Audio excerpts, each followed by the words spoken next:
काठमाडौँको भिडभाड र यो व्यस्त जिन्दगीबाट टाढा म एउटा यस्तो यात्रामा निस्केको छु जहाँ पाइला पाइलामा चुनौतीहरू छन्।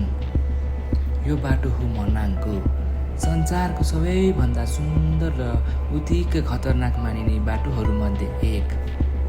यहाँको चिसो हावा र 4000 मिटरभन्दा माथिको उचाइ हरेक पाइलामा सास फेर्न गाह्रो हुँदै जान्छ। तर अगाडि देखिने यो हिमालको दृश्यले सबै दुःख बिर्सिनेछन्। सबैले भन्थे यो मौसममा त्यहाँ पुग्न असम्भव छ, बाटोभरि हुँदै हुन्छ। तर मनमा एउटा सपना थियो, जुन सपना आज मेरो आँखा अगाडि छ, पूर्ण रूपमा जमेर बसेको। यो हो विश्वकै प्रख्यात तिलिचो ताल। मनाङको सुन्दरतादेखि तिलिचोको यो कडा हिउँदो यात्रासम्म स्वागत छ यहाँलाई मेरो नयाँ ब्लगमा। आउनुहोस् सुरु गरौँ आजको यात्रा।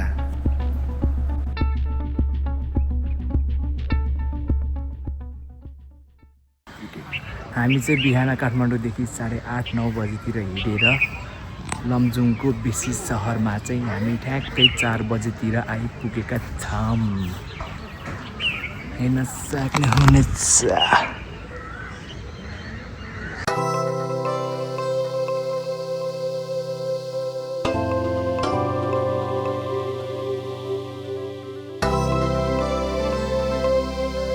हेलो, गुड मर्निङ फ्रम बेसी सहर। आज चाहिँ हाम्रो यात्रा खाङसारसम्म। लहर बेसी सहरदेखि 2 घन्टामा हामी झरनामा आइसकेका छौँ। बस झरना।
मा चाहिँ हामी यता आइपुगेको छौँ छामेमा।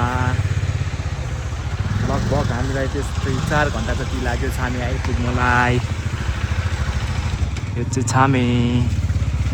अब यहाँ हामी खाजासाजा खाएर फेरि हाम्रो जर्नी स्टार्ट हुन्छ मनाङ।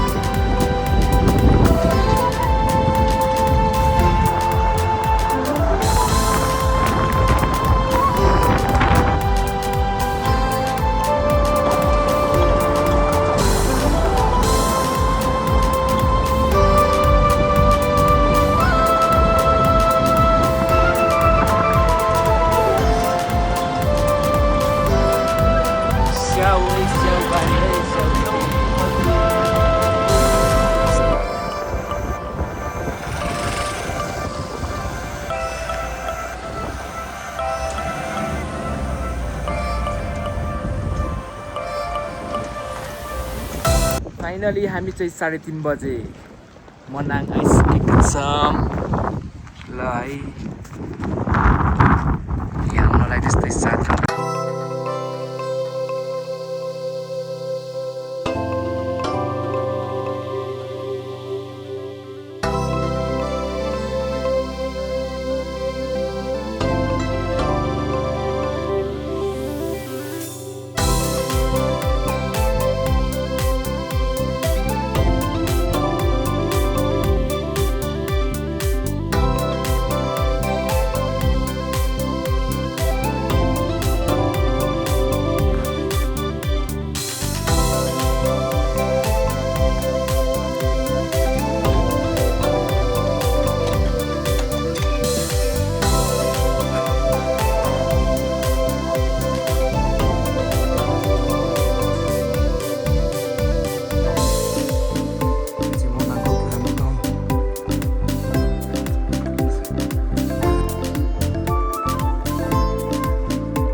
गाइजहरु हामी चाहिँ हेलो कहाँदेखि आयो यो अब खाङसारदेखि तिलीचोक संसारदेखि अब जाँदैछु हामी बेस क्याम्प जाँदैछु बेस क्याम्पबाट अब उता माथि अझै टारमा जाँदैछु बिहानको 9 बजेतिर हिँडी आज त बिस्तारै टुकुर टुकुर जाने हो मुनि मालको मुनि मुनिबाट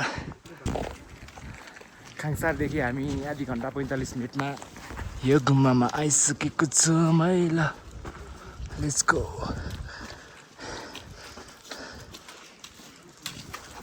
कस्तो भइरहेछ त नूर दाइ बबाल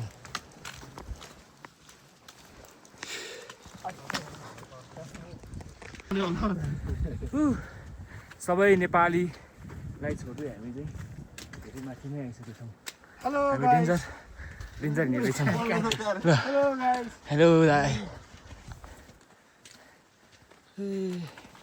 मान्छे डेन्जरस यो होटेल होइन गुम्बा हो दाइ हेर्दाखेरि सिधै देखे पनि यो चाहिँ अलि उकालो उकालै रहेछ है लु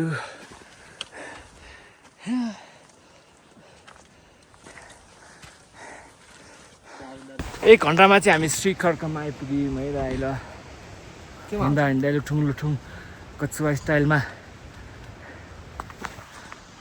श्री खड्का कछुवा पनि के अरे स्टाइलमा स्टाइलमा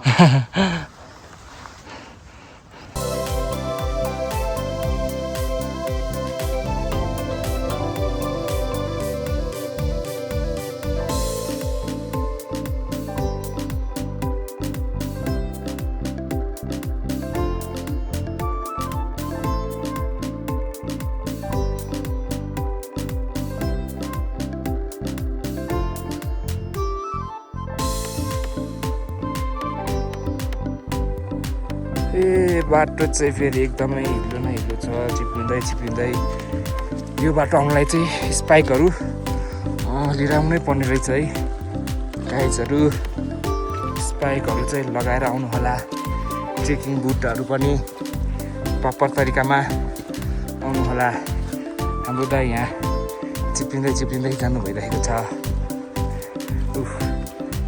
मजा आइरहेछ दाइ यस्तोमै हिँड्छु नि फेरि चस्मा हिउँले सबै आँखा खानी रहेछ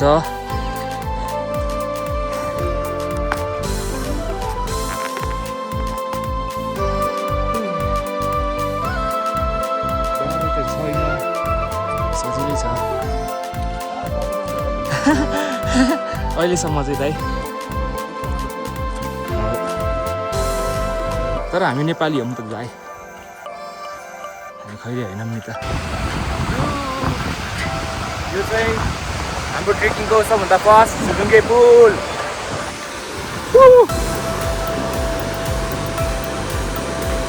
यहाँबाट यस्तो उता यस्तो यस्तो यस्तो त्यहाँ पुग्ने हो। यो चाहिँ तिलीचौर लेकको ट्रेकिङको फर्स्ट झुलुङ्गे पुल हो है गाइजहरू।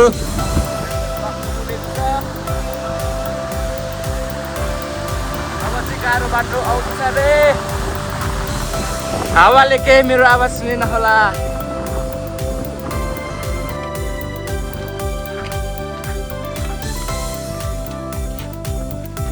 पढाइको बाटो एकदम यस्तो सलक। यो बाटो पनि डेन्जर रहेछ त यो टर्निङ त। बाटो चाहिँ कुन हो त? ए यस्तो रहेछ नि। हजुर डेन्जर हो दाइ। बिस्तारै दाइ चिप्ली दिपै। मेन ल्यान्डस्लाइड एरिया चाहिँ यो रहेछ ल।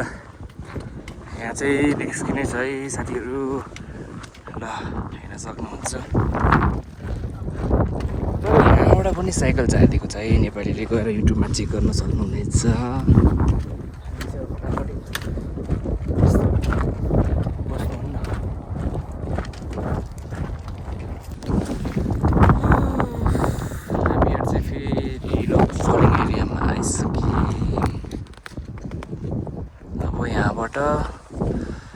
यहाँबाट चाहिँ हामी यस्तो गएर यस्तो गएर यो डाँडा पछाडि चाहिँ बेस क्याम्प।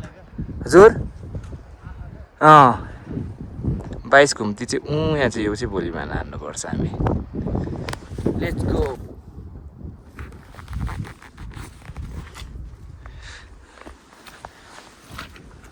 अब चाहिँ हामी कहाँ पुग्नु लाग्यो दाइ? के क्याम्प रे त्यो?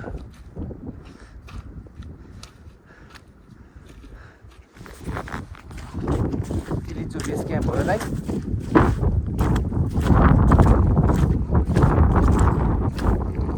खान्छ नि दाइ आँखा त अब त।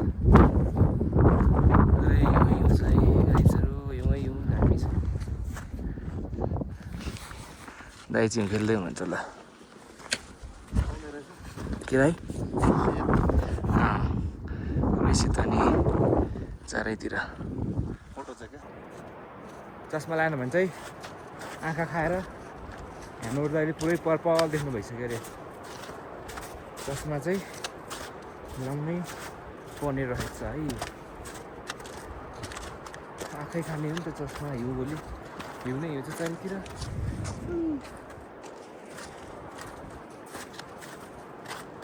लड्दै कुद्दै चिप्लिँदै अहिले चाहिँ बाटो अलिक बनाएछ। अघिल्लोको बाटोमा भेटेकोले चाहिँ लास्टै गाह्रो छ बाटो भन्नुभएको थियो। तर हामीलाई त्यस्तो बाटो इजी पिजी हो नि। यस्तो बाटो त हामी त फेरि बच्चैदेखि हानिदिरहेको हो नि। फाइनली हामी चाहिँ तिलीचौर बेस क्याम्प आइसकेको छौँ। हामी चाहिँ ठ्याक्क 2 बजीतिर आइपुग्यौँ। त्यस्तै हामीलाई आउनलाई चाहिँ बिस्तारै रोकी खाजासाजा खाएर रेस्ट गरेर भ्यू हेर्दै आउँदाखेरि चाहिँ हामीलाई 5-6 घन्टा लाग्यो। 5-6 घन्टा लाग्यो। अब चाहिँ फाइनली बेस क्याम्प नजिकै आइसक्यौँ। 4200 मिटरको हाइटमा रहेको बेस क्याम्प। Rich in 4200। अब भोलि चाहिँ धेरै जानु छ। अब भोलि के हुन्छ हेरौँ। जेउसिउ नै हुन्छ। लु हामी चाहिँ आइसक्यौँ है। तिलीचौर बेस क्याम्पको भ्यू हेर्न सक्नुहुन्छ। म ड्रोन सट पनि देखाइहाल्ने छु है। तर ओहो हिउँ चाहिँ डेन्जर छ है। के हो यहाँ सिलिन्डरको सर्टेज छैन कि क्या हो? हामी आजको हाम्रो स्टे चाहिँ नोरबोलिङ होटेल यसमा हेर्छ है। आजको हाम्रो बास नोरबोलिङ।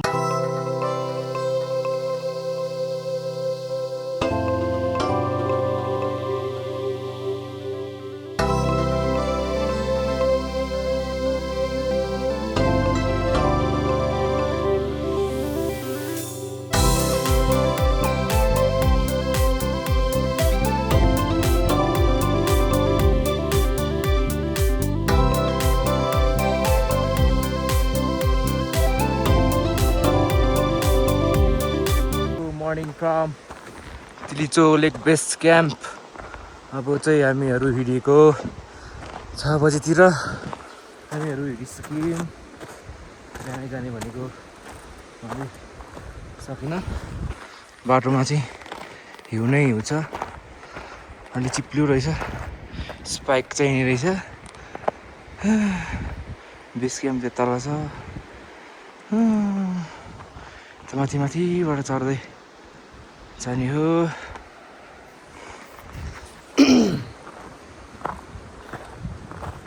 हेरौँ आज हामी त्यो बेस क्याम्पसम्म पुग्छौँ कि पुग्दैनौँ। सायद पुग्छौँ होला। है त गाइजहरू चाहिँ ठ्याक्कै 6 बजीतिर हिँडेको। अब कति बजी पुग्छौँ देखाइहाल्नेछु है। ओके गाइज, हामीहरू हिँडेको चाहिँ 1 घन्टा भइसक्यो है। 1 घन्टामा चाहिँ सायद अब आधी घन्टा 45 मिनटमा 22 घुम्ती आउँछौँ कि जस्तो लाग्दैछ। बाटो चाहिँ खासै उकालो पनि छैन, तर गाह्रो चाहिँ गाह्रो छ। अलिक हाई लागेको जस्तो हुन्छ। सास फेर्न अलिक गाह्रो भएर अलिक गाह्रो फिल हुने रहेछ। अब त्यहाँ पुग्ने हो। त्यो कर्नरमा पुगेपछि थाहा हुन्छ 22 घुम्ती कति टाइम लाग्छ भनेर। हामीहरू हिँडेको चाहिँ 1 घन्टा भइसकेको छ। भ्यू चाहिँ एकदमै दामी छ है। इन्चेन्स भ्यू चाहिँ हेर्नु न। Beauty of Nepal. दामी छ दामी।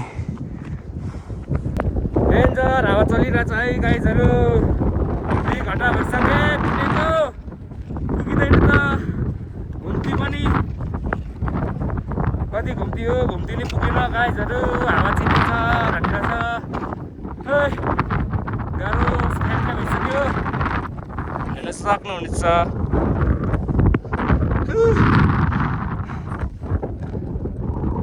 गाह्रो हावा डेन्जर चल्दो रहेछ गाइजहरू।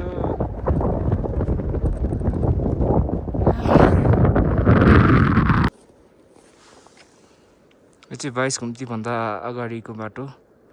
22 घुम्ती आउनुभन्दा अलिकति अगाडि बाटो त्यस्तो रहेको रहेछ। 22 घुम्ती जान चाहिँ यहाँबाट यस्तो जाने। यहाँबाट अनि देख्दैन रहेछ क्यामेरामा। यस्तो गर्दै घुम्तीहरू रहेछ। ए यो बाटो पनि हेर न कस्तो छ। हेर्नु न गाइज, हेर्नु न। के हो यो? बाटै हो कि हिमालमा चढ्दैछु म? यसरी हेर्दा त हिमालै चढ्दै जस्तो छु त। अनि डेन्जर छ रहेछ बाटो चाहिँ। हाइट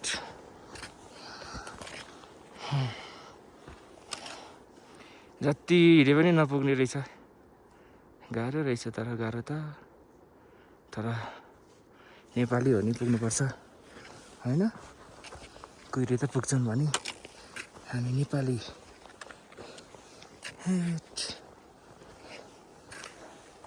पुरै हुँकै बाटो छ कि। माथि चाहिँ कस्तो छ कुनै 22 घुम्तीबाट खोलेको छैन भन्थ्यो। आज खोल्यो कि।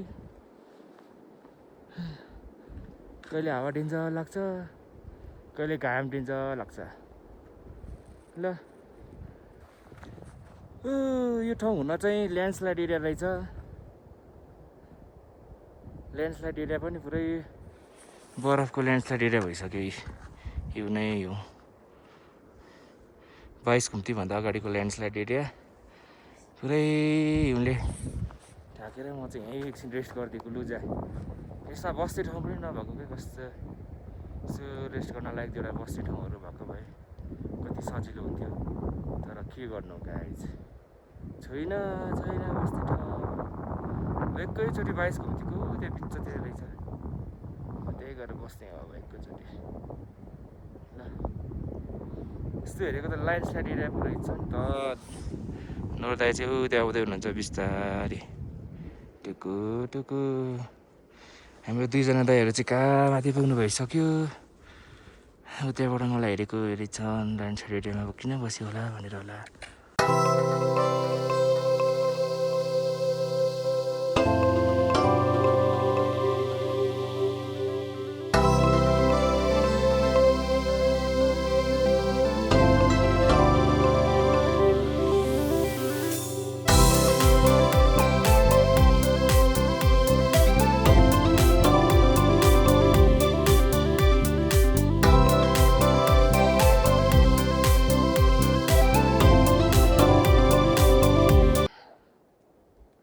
अहिले चाहिँ हामी 22 घुम्तीमा आइसकेको छौँ। 22 घुम्तीको बिचतिर आइपुगेँ म चाहिँ। गाह्रो रहेछ 22 घुम्ती गर्नलाई चाहिँ होस्। हिउँ नै हिउँ छ सबै हेर्न सक्नुहुन्छ। चारैतिर हिउँ छ। अहिलेसम्म ठ्याक्क अहिले बिचतिर सायद माथि पुग्न लाग्यो कि भनेको माथि नै पुगिँदैन। हामी चाहिँ यो ढुङ्गा भएको बाटोतिर पुग्नुपर्ने रहेछ। यसको पछाडिको बाटोबाट यस्तो हुनुपर्छ।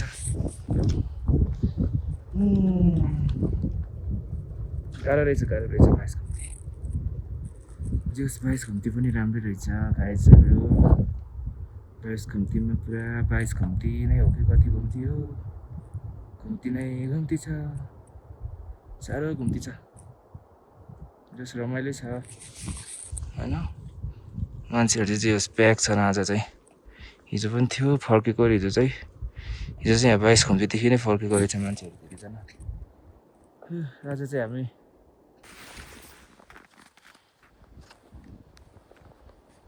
यहाँनिर आइसकेपछि चाहिँ अलिकति गाह्रो हुँदो रहेछ। धेरै दिन बाँकी छैन क्या, फेरि धेरै दिन बाँकी छैन, अलिकति बाँकी छ। 3-4 टर्निङ हान्यो भने पुग्ने छ। तर साह्रो गाह्रो हुने रहेछ। 22 घुम्ती सबैभन्दा मलाई गाह्रो लागेको चाहिँ यो ट्रेकको 22 घुम्ती गाह्रो रहेछ। यहीँबाट फर्क्यौँ कि जस्तो नि फिल त हुने, तर कहाँ फर्किनु होइन। यत्रो माथि आएर को फर्किन्छ? जाने हो माथि जाने हो। लुखुर हिँडेर जाने हो अब। चाप पनि चिसो भइसक्यो या हिउँमा। स्नोले त यस्तो ढल्किदियो जस्तो लाग्छ। कति मजा आउँदो रहेछ त नि। फाइनली 22 घुम्ती पनि क्रस गरियो। अब चाहिँ माथि आइपुगिसकेँ म। 22 घुम्ती चाहिँ होस् बल्ल क्रस गरियो। अब कस्तो छ होला त बाटो केही थाहा छैन। हेर्न सक्नुहुन्छ। यस्तो जाने हो, त्यहाँबाट यस्तो जाने हो। हामीलाई चाहिँ यो 22 घुम्ती क्रस गर्न त्यस्तै मलाई चाहिँ 3.5 घन्टा लाग्यो। 3.5 घन्टा 6 बजी हिँडेको, अहिले 9:30 भयो। गाह्रो छ साथीहरू। लु अब जाउँ। धेरै बस्यो भने फेरि जाडो हुन्छ, हिँड्यो भने गर्मी हुन्छ। के गर्ने होला त अब? हिँड्नै पर्यो होइन। हिँडिदिउँ।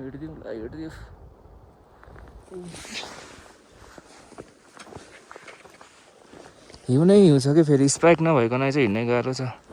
मैले पनि स्पाइक चाहिँ हालेँ। स्पाइक पनि यहाँनिरबाट बिग्रेछ। मिलाउनै गाह्रो लागिरहेछ। थकित भइसक्यो नि त थकित।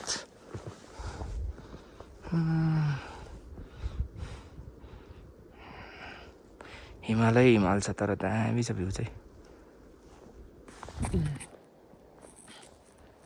सोचेको जस्तो सजिलो नहुँदो रहेछ गाइजहरू। सोचेको जस्तो सजिलो छैन। लगभग 3.5 घन्टामा चाहिँ बेस क्याम्पदेखि चाहिँ मैले यो 22 घुम्ती क्रस गरेँ। हावाहरू पनि यस्तो चलिरहेछ। कहिले गर्मी कहिले जाडो हुन्छ। 22 घुम्ती चाहिँ यही हो। यो चाहिँ क्रस गरेँ मैले चाहिँ बल्ल क्रस गरेँ। गाह्रो रहेछ 22 घुम्ती क्रस गर्न चाहिँ, तर सोचेको जस्तो चाहिँ छैन। चाहियो हिउँहरूले गरेर साह्रै गाह्रो भयो। स्पाइक चाहिँ चाहिने रहेछ जुत्तामा। हेरौँ अब तिली चुलो पनि पुरै फ्रोजन होला। माथिसम्म कस्तो छ बाटो देखाउँछु। हैया कति उकालो आएको सेकेन्ड दिन चाहिँ गाह्रै रहेछ जे होस् 22 घुम्ती कटेको टर्निङ कटेको फेरि उकालो आइसक्यो यस्तो जाने हेर्दाखेरि त उकालो देख्दैन कि यसमा है तर यो उकालै हो है यस्तो बाटो छ क्या न बस्ने ठाउँ छ न रेस्ट गर्ने ठाउँ छ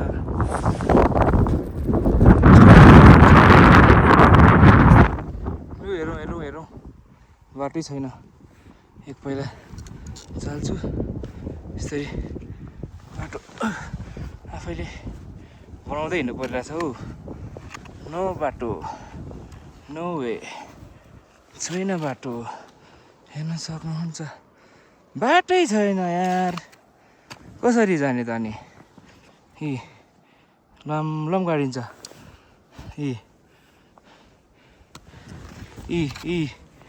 ल सिट म्यान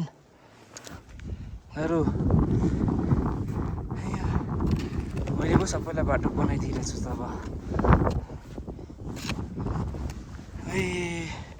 सबै हिउँ बसिसक्यो खुट्टामा बाटै छैन के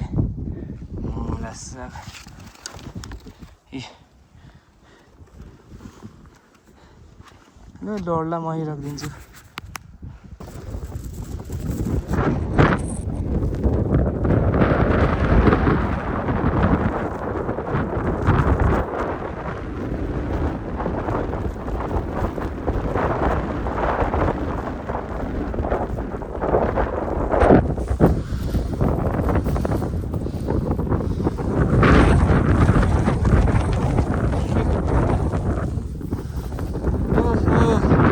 बाटो हावाले हिँड्नै दिएको छैन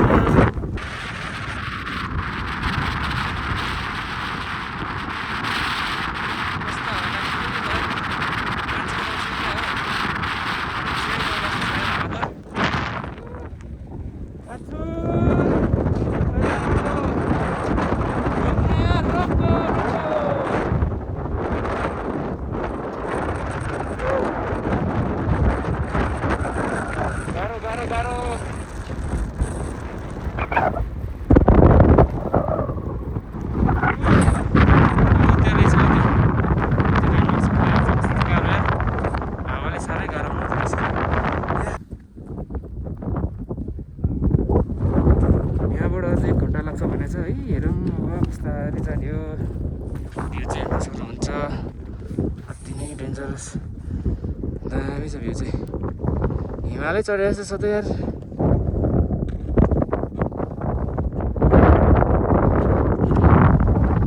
हावा नि त्यस्तै लागिरहेछ हावाले हिँड्नै गाह्रो हुँदो रहेछ यहाँबाटै घन्टा लाग्छ भनेको छ हेरौँ कति लाग्दो रहेछ जाडो त्यस्तै छ यो हिउँ परेर चाहिँ बाटो चाहिँ लास्ट बिजोग भयो क्या अन्त म चाहिँ माथि चढेको बिहान 4 बजी हिँड्ने मान्छेहरू फर्किँदैछन् हामी 6 बजी हिँड्यौँ ल गाइज